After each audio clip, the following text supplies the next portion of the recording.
श्री शिवाय नमस्तुभ्यम। हम सबको पता है कि 10 मई को अक्षय तृतीया का बहुत ही विशेष सा दिन है। और अगर आपके घर में माँ लक्ष्मी का वास नहीं होता, पैसों को लेकर के बहुत ज़्यादा परेशान हो, कर्जे में डूबे जा रहे हो, तो ये वीडियो आपके लिए। बस कुछ भी नहीं करना, एक कौड़ी लेना है, छोटा सा उपाय करिएगा। बहुत ही ज़्यादा पवित्र दिन माना जाता है अक्षय तृतीया का, और कौड़ी का उपाय अगर आपने कर लिया तो आपके घर में माँ लक्ष्मी का वास हमेशा बना रहेगा। ठीक है ना, करना ज़रूर है सभी को। तो पहले ध्यान से समझ लेंगे कि इस उपाय को करना कैसे, ठीक है ना। चलो, स्क्रीन पे आप सभी लोग को कौड़ी दिख रही है। जिन भी मेरे भाई बहन के पास में कौड़ी नहीं है ना, आप किसी भी पूजा पाठ के स्टोर पे जाना या किराना स्टोर पे चले जाओगे बड़े, उनसे कहना भैया कौड़ी दे दो। ये कौड़ी आपको 5 से 7 रुपए में एक दे देंगे। ठीक है, मात्र हमें एक ही ज़रूरत है, बहुत ज़्यादा नहीं लेना। ठीक है ना, एक कौड़ी लेंगे। लेने के बाद में आपको हल्दी की गांठ लेनी है। पिसी हल्दी की ज़रूरत नहीं है इस उपाय में, आपको हल्दी की 5 गांठ लेनी है। ठीक है ना, छोटी छोटी गांठ ले लेने। लेने के बाद में एक लाल कपड़ा लीजिएगा, और उस लाल कपड़े में पहले तो हल्दी की 5 गांठ को रख देंगे, और उसके बाद में जो मैंने आपको एक कौड़ी दिखाई है, उस कौड़ी को लाल कपड़े में रख देंगे। इसकी एक छोटी सी पोटली बना लेना अच्छे से बांध करके। ठीक है ना, बांध लिया। बांधने के बाद में आपके घर में कहीं भी जाने की जरूरत नहीं है आपको, आपके ही घर में जहां पे भी माँ लक्ष्मी की फोटो, मूर्ति, प्रतिमा आपके घर में लगी हुई है, उनके पास में पूरी रात 10 मई को पूरी रात पूरा दिन उनके पास में उस पोटली को रख देना। ठीक है ना, रखा रहेगा। रखने से पहले एक घी का दिया, लंबी बत्ती का, क्योंकि हमें धन की बढ़ोतरी चाहिए, पैसा चाहिए घर में। तो जब बढ़ोतरी करनी होती है, इंक्रीमेंट करना होता है, तो लंबी बत्ती का दिया लगाते हैं। ठीक है ना, लंबी बत्ती का दिया लगाएंगे, पोटली को रखेंगे, माँ लक्ष्मी से प्रार्थना करेंगे, विनती करेंगे।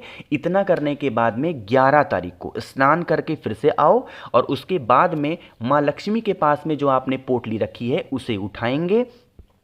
आपके घर में जहां पे भी रुपए, पैसे, गहने, जेवरात रखे जाते हैं, रुपए पैसे संबंधित चीजें रखी जाती हैं, उस स्थान पर अगर उस पोटली को आप ले जाकर के रख देते हैं अक्षय तृतीया के दिन, तो आपके घर में 2024 यानी पूरे साल भर आपके घर में कभी धन को लेकर कमी नहीं होगी। हमेशा माँ लक्ष्मी इससे बहुत प्रसन्न होती हैं, बहुत खुश होती हैं। आप एक चीज मान करके चलो, जो अक्षय तृतीया का दिन होता है ना, दीपावली से कम नहीं माना जाता, इसीलिए अक्षय तृतीया पे सोना चांदी खरीदने का दिन माना जाता है। ठीक है ना, करना जरूर है सभी को।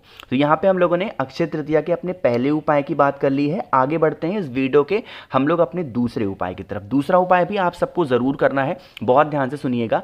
अक्षय तृतीया का जो दिन होता है वो सिर्फ पैसों के लिए ही नहीं होता है, वो आपके लिए किसी भी चीज के लिए बहुत अच्छा होता है। तो यह उपाय होगा बीमारी को दूर करने के लिए। अक्षय तृतीया पे इस उपाय को जरूर करेंगे। एक तो शुक्रवार का दिन पड़ रहा है, ऊपर से अक्षय तृतीया, बहुत बड़ा संयोग है, करना सभी को है।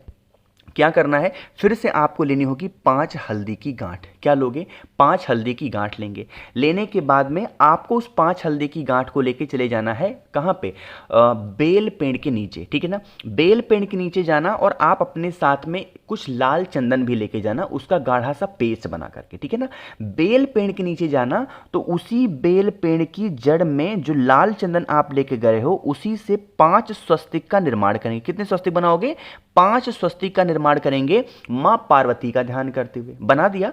बनाने के बाद में आपके पास में हल्दी की 5 गांठ है, उस 5 गांठ को एक एक स्वस्तिक के ऊपर आपको हल्दी की गांठ को रख देनी है। ठीक है ना, इतना रखने के बाद में एक घी का दिया, लंबी बत्ती का, बेल पेड़ के नीचे फिर से आपको लगा देना। लगा दिया। लगाने के बाद में मां पार्वती से यह विनती करेंगे, हमारे घर का ये इंसान है, बहुत दिनों से बीमार है, बहुत दिनों से परेशान है, हे देवी मां, आज अक्षय तृतीया के अवसर पर हम यह उपाय बेल पेड़ के नीचे कर रहे हैं, आप इसे औषधि बना दें। अपने अकॉर्डिंग प्रार्थना कर लेना।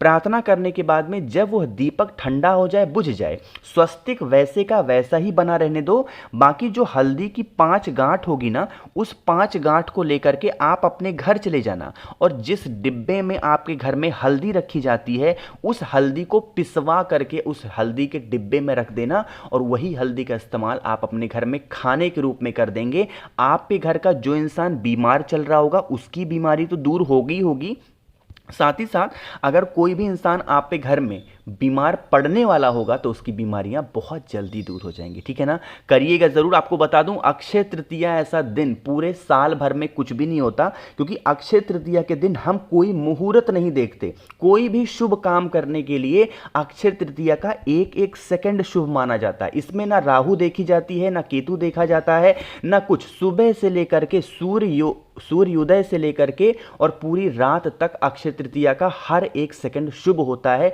तो आप किसी भी पंडित जी से पूछने की जरूरत नहीं है, किसी ब्राह्मण देवता से पूछने की जरूरत नहीं है कि आज कौन सा शुभ टाइम है, क्या है। किसी भी वक्त, किसी भी समय आप कोई भी काम अक्षय तृतीया का कर सकते हो, ठीक है ना। समझ में आई बात मेरी। तो 2 उपाय की हमने बात कर ली है। आगे बढ़ते हैं इस वीडियो के अक्षय तृतीया पे करने वाले अपने तीसरे उपाय की तरफ। और अक्षय तृतीया विशेषकर माना जाता है धन संपदा के लिए, तो यह तीसरा उपाय पैसों के लिए होगा। लेकिन कैसे करना है उससे पहले जल्दी से करेंगे वीडियो को लाइक, और मेरे जो भी भाई बहन आवाज़ मेरी पहली बार सुन रहे हैं तो चैनल को ज़रूर सब्सक्राइब करिएगा, ठीक है ना। चलो भाई, समझने की कोशिश करते हैं इस तीसरे उपाय को, जो कि पैसों के लिए है ना। देखो, आपको यहाँ पे दिख रहे होगी बेलपत्र। बेलपत्र एक ऐसी चीज है जो महादेव को बहुत प्रिय है, ठीक है ना। बेलपत्र कितनी लोगे? आपको 7 बेलपत्र की जरूरत होगी। इस टाइम पे बेलपत्र के नए नए पत्ते मिल रहे हैं, तो कोई ये बहाना मत मारो भैया बेलपत्र मिलता नहीं है, बहुत आसानी से इस टाइम पे मिल रहे हैं, ठीक है ना। 7 बेलपत्र लेंगे। आपके पास में लाल चंदन होना चाहिए। उस लाल चंदन को घोर करके अच्छा सा गाढ़ा सा पेस्ट बना लो, बहुत गाढ़ा सा। और उन 7 की 7 बेलपत्र पे मेरी जो बात होगी बहुत ध्यान से सुनिएगा। जो एक बड़ी वाली पत्ती होती है बेलपत्र पे, उस पे आपको श्री लिखना है। क्या लिखना है? श्री। इस तरीके से श्री लिखेंगे। और श्री लिखने के बाद में 7 की 7 बेलपत्र को लेकर के आप चले जाएंगे, चाहे तो भोले शंकर के शिवलिंग के पास में, या फिर आपके ही घर में कोई भी देवी माता हो, कोई भी देवी माता हो, उनके पास जाएंगे। दोनों जगहों में से कहीं पे भी जाएंगे, चाहे शिवलिंग के ऊपर या फिर देवी माता के पास में। एक एक करके उस एक बेलपत्र को, एक मंत्र में यहां पे बोल रहा हूं, कई बार बता चुका हूं, आपको याद भी हो गया होगा। कौन सा मंत्र है? ओम श्रीम नमः। श्री के ऊपर बिंदी लगी है, इसलिए क्या पढ़ेंगे? श्रीम। ओम श्रीम नमः का मंत्र करते हुए एक एक बेलपत्र भोले शंकर के शिवलिंग के ऊपर या फिर देवी माता के सामने रख देना। रखने के बाद में उनसे विनती करेंगे, प्रार्थना करेंगे, हमारे घर में धन संपदा को लेकर बहुत कमी रहती है, आप हमारे घर से इस समस्या को दूर करें। प्रार्थना करने के बाद में 7 में से कोई भी एक बेलपत्र उठा लेना और अपने घर की तिजोरी में लेके जाएंगे, रिद्धि सिद्धि के नाम से रख देना। कभी भी आपके घर में धन को लेके कोई कमी नहीं हो सकती, ठीक है ना। करिएगा जरूर। तो यहां पे हम सभी लोगों ने 3 उपाय की तो बात कर ली है अक्षय तृतीया पे। आगे बढ़ते हैं अब इस वीडियो के हम लोग अपने चौथे उपाय की तरफ, जो कि आखिरी उपाय है। काफ़ी लोग मुझे मैसेज करते हैं, भैया हमारी कर्ज की जो समस्या है ना वो ख़त्म नहीं हो पा रही है। बैंक लोन बढ़ गया है, हमने किसी इंसान से ब्याज पे पैसे ले रखे हैं, वो पैसा नहीं चुका पा रहे हैं, मूलधन हमारा चला जा रहा है, हम उसके लिए क्या करें? तो कर्ज की मुक्ति के लिए और धन संपदा पाने के लिए इस उपाय को आपको करना है।